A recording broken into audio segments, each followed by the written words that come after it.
인사하시겠습니다. 샬롬.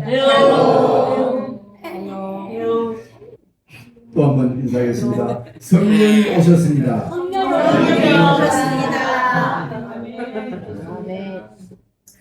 예수님이 부활하신 후 40일간 예수님은 제자들과 함께 지내시며 세상에 계시다가 하늘로 이제 올라가셨잖아요. 누가복음 24장에 승천 기록이 나옵니다. 예수께서 그들을 데리고 베다니아까지 나가서 손을 들어 그들에게 축복하시더니 축복하실 때에 그들을 떠나 하늘로 올려지시니. 이에 제자들은 더 이상 인간의 모습으로 오신 예수님과 만날 수 이제 없게 되었습니다. 그런데 예수님이 승천하면서 제자들에게 하신 말씀이 있습니다. 볼지어다 내가 내 아버지께서 약속하신 것을 너희에게 보내리니 너희는 위로부터 능력으로 입혀질 때까지 이 성에 머물라 하십니다. 사도행전 1장에도 같은 말씀이 나옵니다. 이르시되 예루살렘을 떠나지 말고 내게서 들은 바 아버지께서 약속하신 것을 기다리라. 요한은 물로 세례를 베풀었으나 너희는 몇 날이 못되어 성령으로 세례를 받으리라. 예수는 이어서 성령이 너희에게 내리시면 너희는 권능을 받고 예루살렘과 온 유대와 사마리아와 그리고 땅끝까지 이르러 내 증인이 되리라. 이렇게 말씀하셨습니다. 제자들은 예수님의 말씀에 순종해서 마가의 다락방에 모여 마음을 같이하여서 기도에 전혀 힘썼다. 이렇게 얘기하고 있습니다. 몹시 힘썼다는 거죠. 성경인들이 약 120명 정도 되었다 그러죠. 11제자 그리고 예수님을 따르던 제자들 또 어머니 마리아와 다른 여인들과 예수님의 아우들까지 이렇게 모여서 기도하고 있었습니다. 함께 모여 기도한 지 열흘이 되던 날, 이날은 6월절로부터 50일째 되는 오순절이었는데 오전 9시쯤 갑자기 하늘로부터 거세고 급한 바람이 부는 듯한 소리가 나더니 120명의 제자들이 기도하고 있는 그 온 집안을 가득 채웠다. 이렇게 기록하고 있습니다.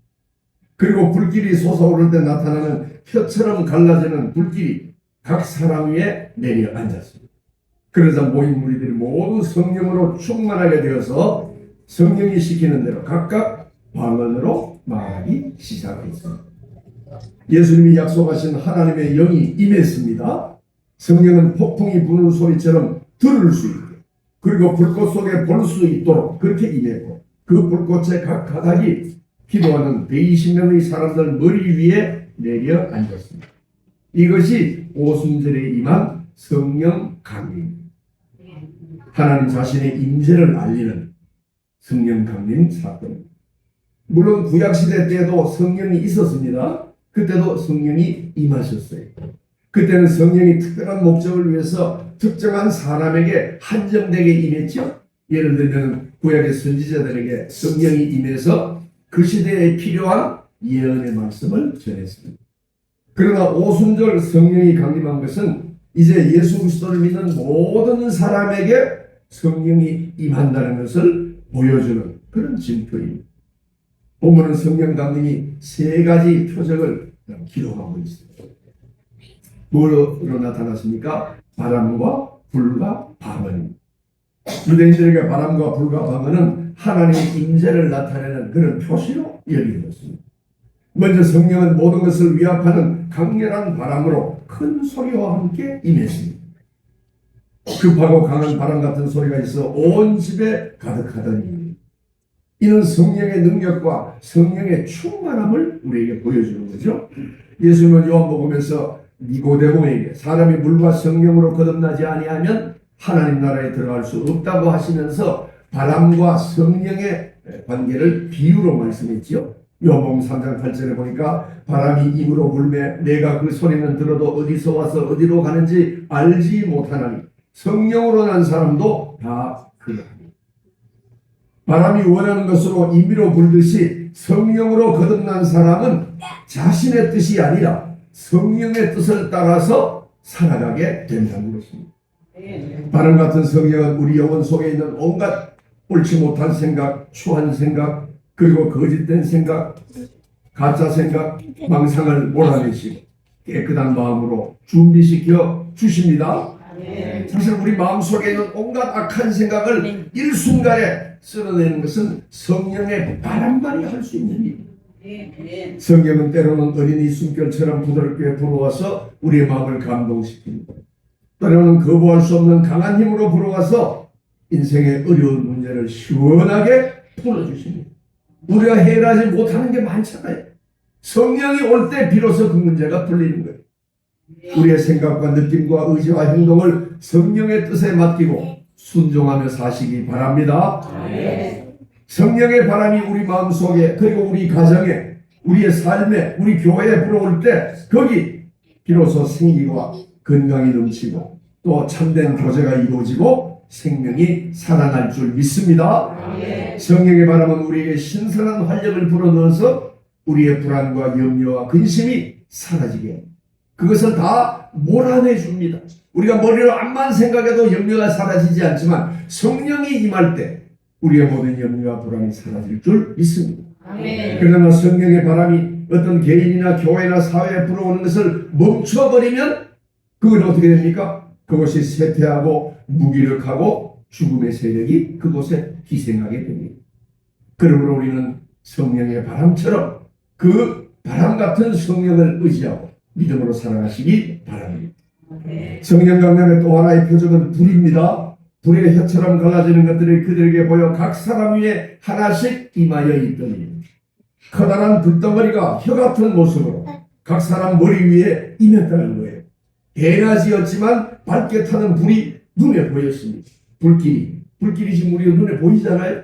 그런 것처럼 불은 하나님의 전능하신 능력과 더러운 것을 깨끗하게 하시는 하나님의 역사와 심판을 상징합니다.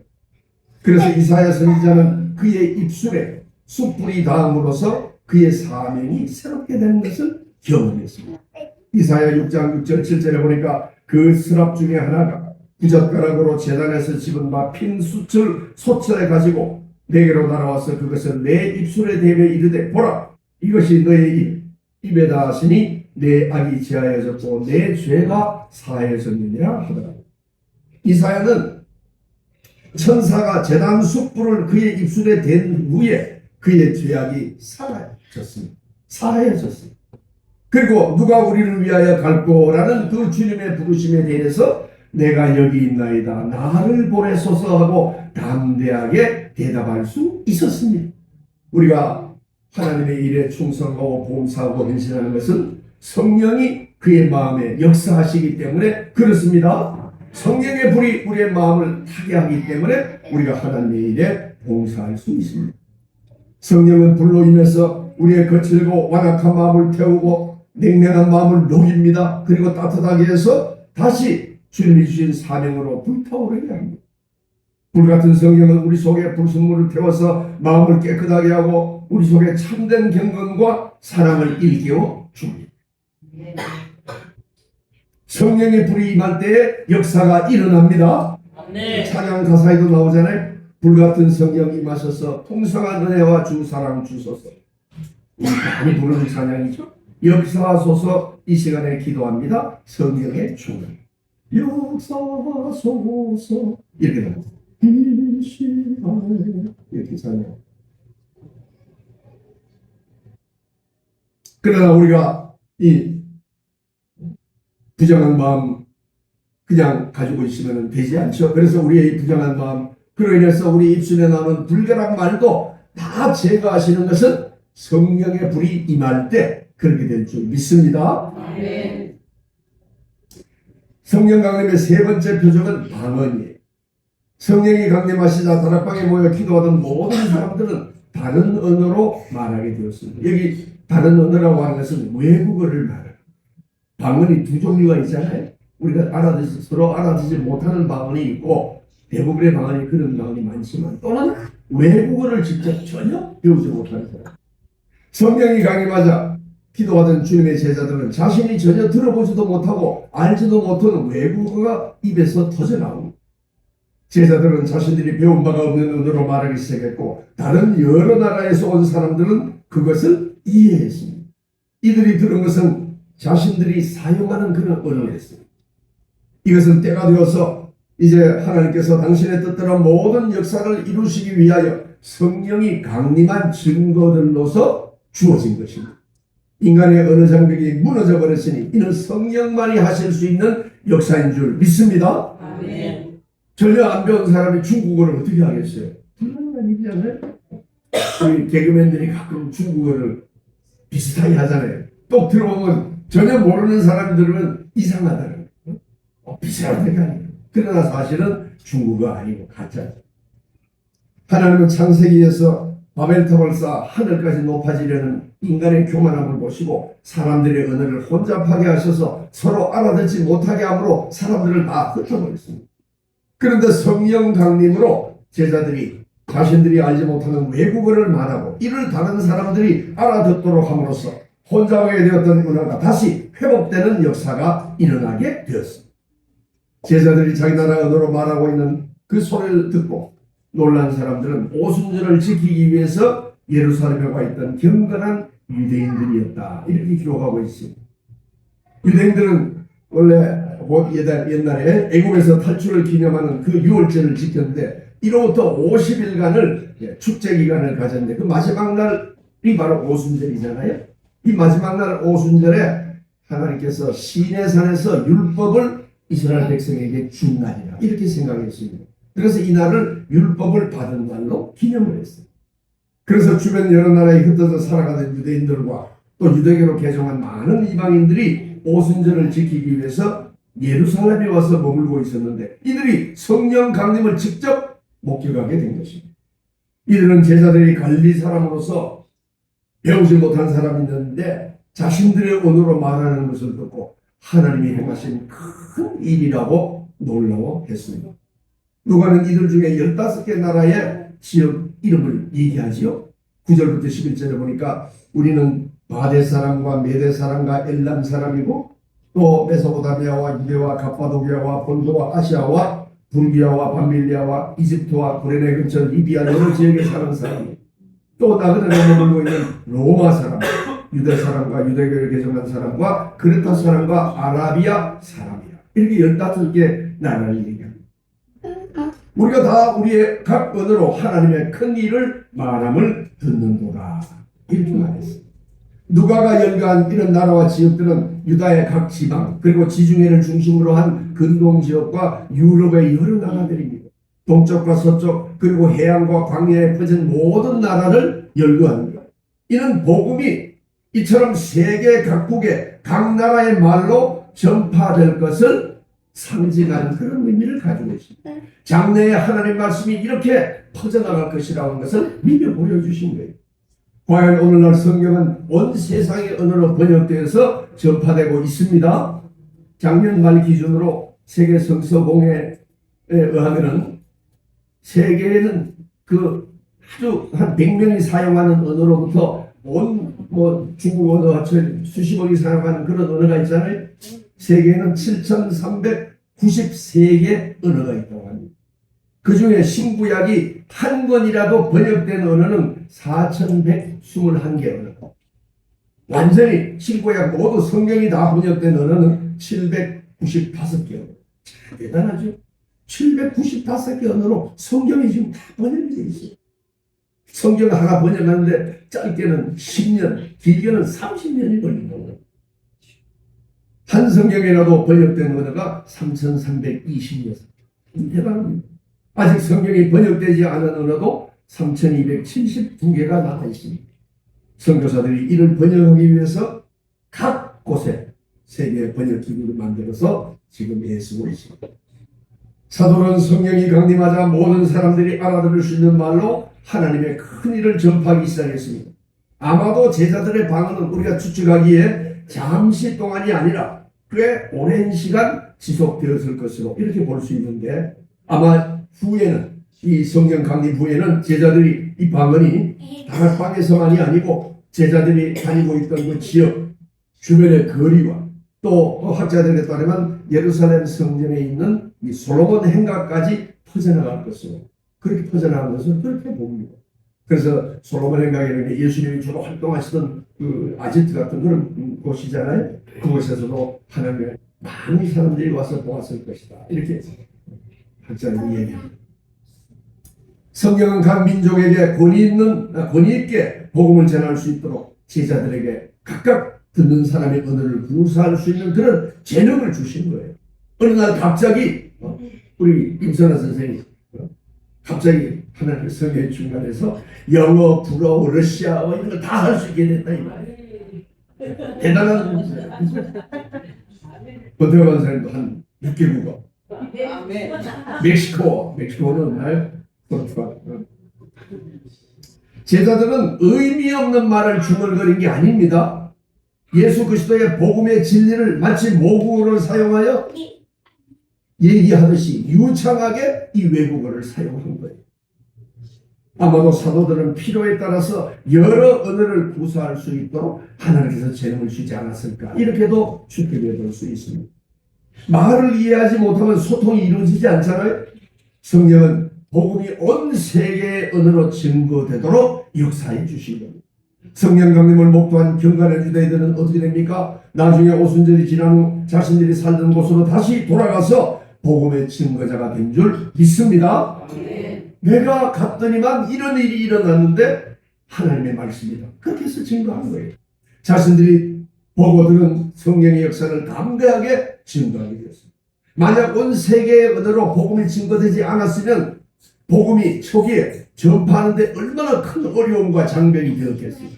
그런데 하나님께서 성령의 역사로 모든 언어로 전달하게 함으로써 그 복음을 들은 많은 사람들이 자기 나라에 가서 복음을 증거하면서 복음이 급속도로 확장해 성령의 역사인 줄 믿습니다. 아멘. 성령은 온 세상의 언어를 통하여 동시에 복음이 전파되게 하시고 구원의 역사를 나타내셨습니다.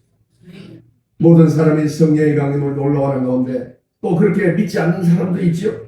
또 어떤 이들은 조롱하여 이르되 그들이 세술에 취하였다 하더라. 오늘날 또 성령의 인지를 믿지 않고 거부하는 사람들이 있습니다. 그들은 성령의 부르심을 외면하고 의심합니다. 성령의 역사를 의심하는 사람도 많죠. 그러나 우리는 성령의 은혜 안에 살아야 됩니다. 바람으로, 불로, 방언으로 내게 감동하시는 성령의 음성을 들으시기 바랍니다. 바람처럼 내 마음속에 들려주시는 아주 세미한 음성을 우리가 들어야 되는 거예요. 그것만이 우리가 살 길인 줄 믿습니다. 그 세미한 바람 같은 소리를 들을 때 우리의 삶이 변화가 일어나고 우리가 염려하는 것이 해결되고 우리 인생의 문제가 해결되고 우리 마음이 시원하게 되는 놀라운 역사가 일어납니다. 베드로가 일어나서 모인 사람들을 향해서 너희가 십자가에 못 박은 예수를 하나님이 주와 그리스도가 되게 하셨느니라. 누구든지 주의 이름을 부르는 자는 구원을 받으리라. 이렇게 외치자 사람들은 형제들아 우리가 어찌할꼬 하며 나왔다고 했습니다. 베드로가 다시 너희가 회개하여 예수 그리스도 이름으로 세례를 받고 죄 사함을 받으라. 그리하면 성령의 선물을 받으리라. 이렇게 하자 이 말을 받아 세례를 받은 사람이 하루에 그날에 3,000명이나 되었더라. 이렇게 말합니다. 이것이 초대교회의 시작입니다. 이렇게 해서 성령 강림 후에 예루살렘에서 세례받은 사람들로 교회가 세워졌습니다. 성령의 강림하심으로 믿는 자들을 모이는 교회가 이루어진 거예요. 믿는 자들은 날마다 마음을 같이해서 성전에 모기를 힘쓰고 집에서 떡을 떼며 기쁨과 순전한 마음으로 음식을 먹고 하나님을 찬송했습니다. 이를 보고 사람들은 칭송했고 구원받은 사람이 날로 더해지는 놀라운 역사가 일어나게 되었습니다. 하나님은 출애굽한 이스라엘 백성에게 시내산에서 율법을 주셨듯이 이 새 시대에 성령의 새 율법을 주신 줄 믿습니다. 이제 성령을 통하여 하나님의 말씀이 온 인류에게 선포되고 성령 안에서 거룩한 하나님의 백성이 되는 시대가 오게 되었습니다. 성령이 강림한 후에 제자의 삶은 변했지요. 제자들은 성령의 은사로 충만했습니다. 기사와 표적이 나타났습니다. 예수 그리스도의 떠나심으로 슬픔과 두려움에 차있던 제자들의 두려움이 사라지고 담대한 믿음의 사람이 되었습니다. 우리가 예수님 처음 믿을 때 얼마나 두려워합니까? 남들이 보기에 부끄러워하는 그런 마음도 있죠. 그러나 우리가 성령이 우리 마음속에 오시고 내가 예수 그리스도를 주님으로 고백한 다음부터 우리가 담대하게 예수를 믿는 것을 세상에 나타내고 다닐 수 있습니다. 제자들은 성령의 능력 아래 성령의 위로로 충만하고 그리고 그리스도의 사랑과 하늘나라에 대한 소망으로 기뻐하는 믿음의 용사가 된 줄 믿습니다. 아멘. 성령의 사람, 믿음의 사람은 두려워하지 않습니다. 부끄러워하지 않습니다. 네. 잘했어요. 성령이 우리와 함께 하시기 때문입니다. 성령이 오셨으니 누구든지 그리스도를 믿고 영접하는 순간 성령이 그에게 들어가시고 함께 하십니다. 우리는 지금 주님을 믿고 있잖아요. 그러므로 성령이 우리에게 오셨습니다. 성령이 지금 나와 함께 하십니다. 이걸 우리가 성령 세례라고 그래요. 예수 믿는 사람은 다 성령 세례를 받았어요. 성령이 함께 하십니다. 다만 우리가 하나님의 말씀을 순종하며 그 말씀을 따르려고 노력하고 살아갈 때 성령이 충만하게 되는 것을 경험할 줄 믿습니다. 그리고 우리가 성령을 받았으므로 이제 우리는 성령의 충만한 가운데 살아가도록 노력해야 합니다. 성령은 누가 보내셨습니까? 예수님이 보내십니다. 요한복음 15장 26절에 보니까 내가 아버지께로부터 너희에게 보내사 아버지께로부터 너희에게 보낼 보혜사 곧 아버지께로부터 나오시는 진리의 성령이 오실 때에 그가 나를 증언하실 것입니다. 성령은 예수님을 증언하시기 위해서 오신 거예요. 그래서 예수님을 나타내지 않는 것은 이단이고 잘못됩니다. 우리가 설교 때도 마찬가지입니다. 다른 미사여구를 아무리 섞어 쓰더라도 설교에 예수 그리스도가 빠지면 설교가 아니에요. 그거는 그냥 유익한 말을 전달하는 것에 불과한 거예요. 우리의 삶은 예수 그리스도가 되어야 됩니다. 예수님을 증거하는 것이 성령입니다. 주는 우리를 위해서 보혜사인 성령을 우리에게 보내주셨습니다. 성령 강림은 이제 우리에게 나타나신 하나님의 최종적인 계시입니다. 이 이상의 다른 어떤 이단이 주장하는 그런 건 없습니다. 성령이 오심으로 우리에게 모든 것을 이루어 주셨습니다. 예수님이 하늘로 승천하시고 성령님이 오셨습니다. 이것은 신약시대의 성도들이 이 성령의 은사를 받아서 성령의 은사에 따라서 하나님의 사명, 하나님이 주신 일을 감당하게 될 것을 말해주고 있습니다. 그러므로 성령의 은사가 있어야 성령의 충만함을 받아야 성령 가운데 살아야 우리가 하나님의 일을 할 수 있습니다. 반대로 말하면 우리가 하나님의 일을 하는 것은 성령이 그 마음속에 함께 하시는 것입니다. 성령이 함께 하시기 때문에 나가서 전도하고 안내를 보고 찬양하고 아이들을 지도하고 그렇죠? 주의를 지키게 되는 겁니다. 그렇죠? 그것이 바로 성령이 우리의 삶에 함께 하신 것을 믿으시기 바랍니다. 성령의 역사는 성령은 언제 오셨습니까? 성령은 주일에 왔습니다. 오순절이 주일이거든요. 주의 날에 임했습니다. 예수 그리스도의 부활, 성령 강림 다 주일에 일어난 일이에요. 그래서 이 축복된 주의 날에 일어난 두 가지 사건입니다. 그러므로 그리스도인은 주일을 맞을 때마다 부활과 성령 강림을 늘 기념해야 됩니다. 그래서 이 주일을 거룩하게 지켜야 됩니다. 특별한 일이 없으면 주일을 빠지지 말아요. 주일날은 꼭 예배를 드려야 됩니다. 다른 데 가서라도 그곳에 가서도 거기서 예배를 드려요. 우리 삶의 주일을 거룩하게 지키도록 그렇게 노력하시기 바랍니다. 성령의 역사는 바람과 불과 방언처럼 눈에 보이고 또 귀에 들리는 그런 것으로 나타났어요. 그러므로 성령의 사람은 눈에 보이게 변화하는 것이 맞는 일이에요. 그렇죠? 성령이 눈에 보이게 나타난 것처럼 성령을 받은 우리도 눈에 보이게 변화해야 됩니다. 성령은 어떤 일을 미완성인 채로 뜨뜻미지근하게 그냥 두지 않습니다. 성령은 문제를 해결하시는 하나님이십니다. 우리의 문제를 하나님께서 오셔서 이렇게도 되고 저렇게도 되는 그렇게 뜨뜻미지근한 상태 해결되지 않는 상태로 두시는 분이 아니고 주님께서는 우리의 문제를 해결해 주시는 하나님이심을 믿으시기 바랍니다. 성령의 사람은 무엇보다 말이 변합니다. 거친 말, 상처 주는 말, 교만한 말, 사람이 말을 보면서 사람을 알 수 있어요. 조롱한 말을 쓰던 사람이 아름다운 말, 부드러운 말, 겸손한 말, 격려하고 위로한 말을 쓰게 됩니다. 또 성령의 사람은 삶과 행동이 변화합니다.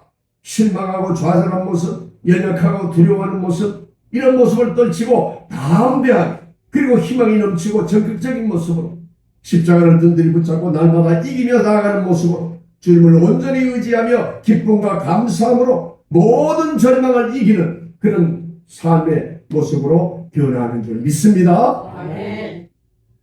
우리의 인격이 어떻게 변화할 수 있습니까? 책을 많이 읽는다고 변화합니까? 그렇게 되지 않습니다.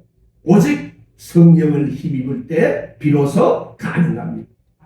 우리의 인격, 우리의 삶이 변하는 것은 성령이 내 마음속에 오실 때 가능한 거예요. 이미 성령 우리 마음에 오셨잖아요. 우리가 지난주에 설교한 대로 그 오신 성령께서 우리의 모든 죄와 상처와 허물과 다 용서하시고 생수가 불듯 이렇게 흘러넘치도록 해주십니다. 그래서 그를 위해서 기도하고 찬양하고 성경을 열심히 읽어야 된다고 우리가 지난 주간에 배웠죠. 우리의 인격은 성령을 힘입을 때만 가능합니다. 성령이 내 속에서 역사하실 때 우리의 삶이 변합니다. 성령 사람은 모든 것을 주님을 바라보고 주님을 의지합니다. 주님께 아뢰입니다. 사소한 것도 주님께 아뢰고 주님을 찬송하고 주님과 동행하고 주님의 은총을 구하며 주님의 이름으로 승리하게 될 줄 믿습니다. 이제 우리는 성령의 은사를 따라 성령의 충만한 믿음의 삶을 살아가시기 바랍니다. 그것이 생명으로 가는 길이고 그것이 주님이 기뻐하는 성도의 길입니다. 복잡하고 험한 세상 살아가면서 성령의 은총을 입지 않고는 승리할 수 없습니다. 오직 성령의 은혜 속에 살며 참된 축복을 누려서 주의 은혜가 충만한 우리 모든 성도님들 되시기를 주님의 이름으로 축원합니다. 아멘.